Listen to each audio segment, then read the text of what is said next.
We're back here talking about some more of the stuff that makes me laugh, some of the things I see out there when I'm measuring for windows on some of the competitors' screen porches.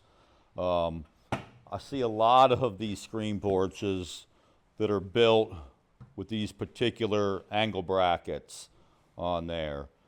If you look at these here, these angle brackets, they're basically just screwed to a very thin piece of aluminum, which is the bottom plate where it bolts down to the screen porch.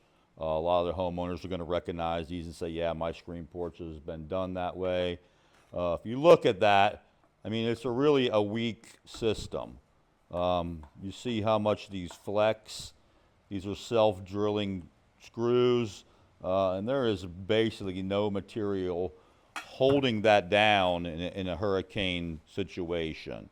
At special editions, we do ours a little bit different. We don't have them angle brackets on the sides. It is internally screwed. These screws are actually drilled into what's called a screw groove, where it's designed to be done that way.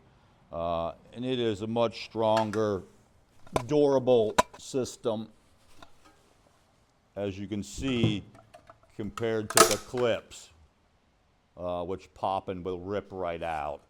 Another thing I see a lot of times out there is on the gabled roof systems. They're using what's called a 2x3 aluminum there under the ridge beam, which holds the roof up.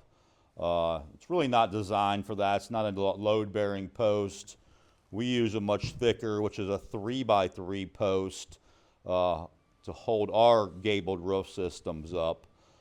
This one here in particular has 4 spline grooves, a little different. The other one we use is a smooth one with no spline groove. Once again, it's way more expensive than one of these, but much stronger. Some of the things we do different at special editions. Another thing we're here going to talk about is the shingled roofs. We all use the what's called the Elite panels, Four Seasons panel. They're all similar. It's a styrofoam panel, aluminum skin. One thing we've been seeing a lot lately when I'm out measuring or get a call back from a leak or something from one of the competitors' rooms is how they're attaching the shingles to the roof. This is an ice and water shield. What we've been told and we see is basically take the ice and water shield, they peel the backing back, stick the ice and water shield directly to the aluminum skin.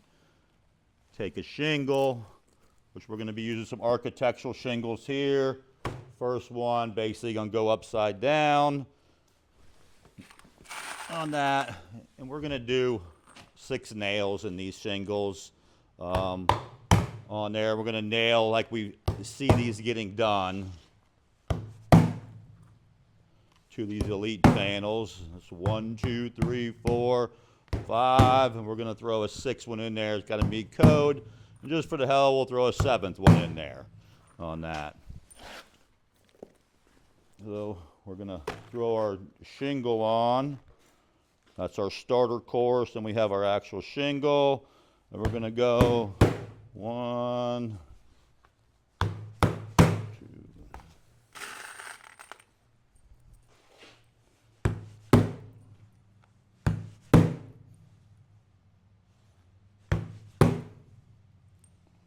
And it's a 6-nail pattern. Next shingle.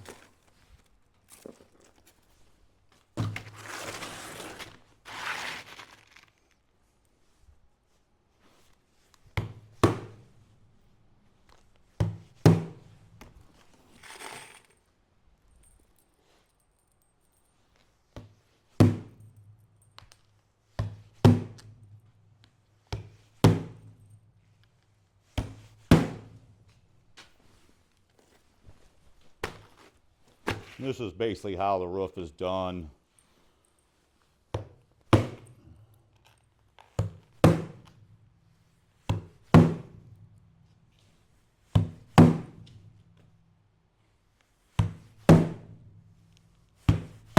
Six. So these are 1.5 Standard roofing nails like you would see on any other project.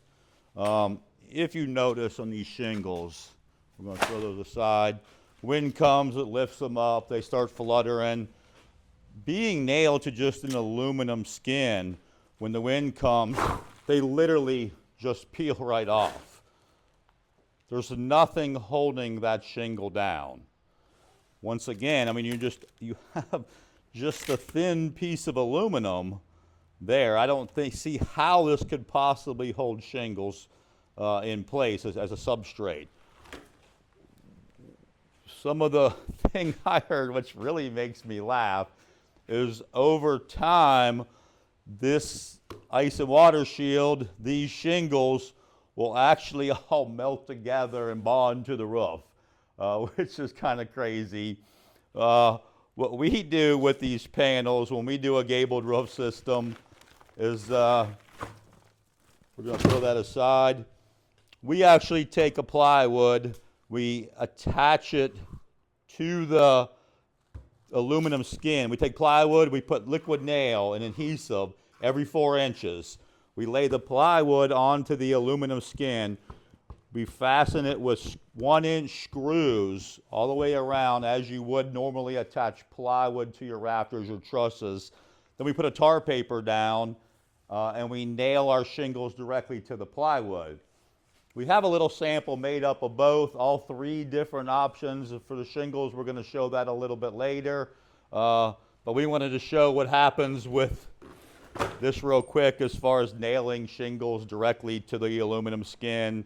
Definitely when you're out there comparing prices and different contractors, different options, you definitely want to ask, how is my shingles being attached to the panel? These particular panels, as you see here, they're Elite panel, Elite Manufacturing out of Florida. I've got with Mike several times on this, and he said that literally, if they were done this way, it literally voids the warranty. Especially on a flatter roof system, there's just no way this is going to hold up in time. But these are some of the things I see, makes me laugh. Some of the differences why we do things differently here at Special Editions. But definitely ask the competitor, how are your shingles being attached to the Elite panel? You'll be surprised sometimes. And if you have one of these screen porches, might not be a bad idea to grab a ladder and see how yours are attached, if there's some plywood up there or if that shingle's glued down. Thanks again. Come see our showroom. We have everything here so you can see and compare the differences.